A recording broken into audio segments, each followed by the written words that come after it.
Welcome. আমাদের চ্যানেলে তোমাদের স্বাগত। আজকে আমরা আলোচনা করব ভারতীয় গণপরিষদের লক্ষ্য সম্পর্কে।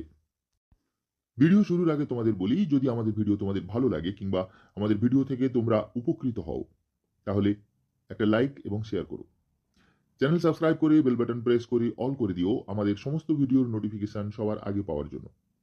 যদি তোমরা আমাদের ভিডিও ফেসবুকে দেখো, তাহলে ফেসবুক পেজ লাইক ও ফলো করে দিও।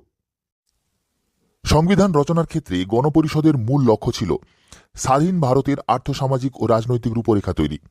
এর পাশাপাশি ভারতের সংবিধান ন্যায় বিচার, স্বাধীন চিন্তা ও মত প্রকাশ, স্বাধীনভাবে ধর্মাচরণ ইত্যাদির অধিকার দিতে চেয়েছিল ভারতীয় নাগরিকদের। সকল নাগরিক যাতে সমান সুযোগ পায় এবং সমাজে নিজেদের প্রতিষ্ঠিত করতে পারে, গণপরিষদের সদস্যগণ তাও উদ্দেশ্যরূপে গ্রহণ করেছিলেন।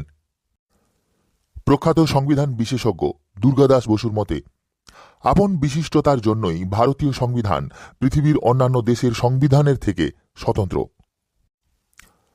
গণপরিষদের প্রধান লক্ষ্য ছিল স্বাধীন ভারতের আর্থসামাজিক অবস্থার উন্নয়ন ঘটানো। জওহরলাল নেহেরু বলেছিলেন, ভারতের নবগঠিত সংবিধান ভারতবাসীর স্বাধীনতা রক্ষা করবে, ক্ষুধার্তের অন্ন যোগাবে, বস্ত্রহীনকে বস্ত্র দেবে এবং প্রত্যেকের আত্মবিকাশের ব্যবস্থা করবে। ডক্টর সর্বপল্লী রাধাকৃষ্ণান বলেন, গণপরিষদের মূল লক্ষ্য হবে ভারতের আর্থসামাজিক বিপ্লব সাধন।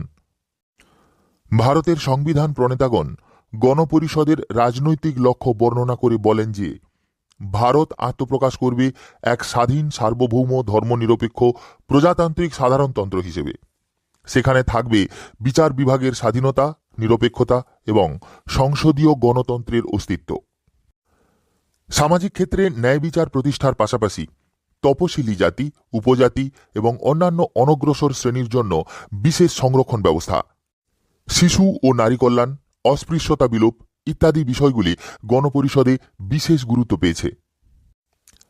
ভারতীয় গণপরিষদ ব্যক্তির মৌলিক অধিকার ও জনগণের আর্থসামাজিক স্বার্থের সঙ্গে রাষ্ট্রের নিরাপত্তার ভারসাম্য রক্ষার বিষয়ে কতটা যে আন্তরিক ছিল তা বোঝা যায় সংবিধান প্রণয়নের মধ্য দিয়ে।